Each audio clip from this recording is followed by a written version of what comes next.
Hi అండి అందరికీ. ఈరోజైతే మా తోటలో మామిడి చెట్టు, మా సొంత చేలో చెట్టు అనమాట. అది అసలు కాయలైతే కోసి పచ్చబడదాం అనుకున్నాము. చాలా వరకు అయితే ట్రై చేసాం అనమాట. కింద పడకుండా కోస్తేనే ఆ కాయలు అనేవి పచ్చడి పనికి వస్తాయి అని చెప్పి మా ఆయన గారు అయితే ఇలా చిక్కంలాగా కట్టారనమాట. మామిడికాయలు కోయటానికి అయితే ప్రత్యేకంగా తయారు చేశారు.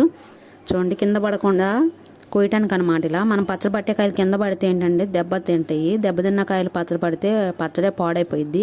అందుకని ఈ విధంగా అయితే కోసారు. మేమైతే ఈ పనిలో అయితే బిజీలో ఉన్నానండి. నేనైతే చూడండి కాయలు ఎలాగ వస్తున్నారు. ఈ కాయలు అనేది మళ్ళీ సొనంతా కూడా మొత్తం క్లీన్గా పోవాలన్నా కూడా మనం కోసిన వెంటనే ఇలా నేల మీద పెట్టేస్తారు.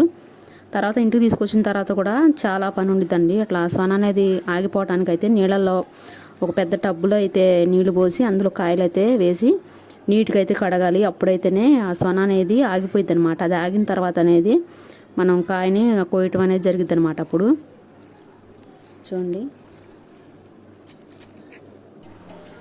ఇక చూసారు కదా, ఇలా కాయలు ఇలా నీళ్ళు పోసేసి అందులో వేసేసి ఒక 15 నిమిషాల పాటు అలా ఉంచిన తర్వాత కాయ అనేది నీట్గా కడిగేసి ఇలా క్లాత్తో తుడిచి ఇచ్చినప్పుడు ముక్కలు కోసుకొని మనం పచ్చడి పట్టుకోవడానికి చాలా ఈజీగా ఉండిద్ది అనమాట. అలా చేస్తే పచ్చడి కూడా పాడవదు.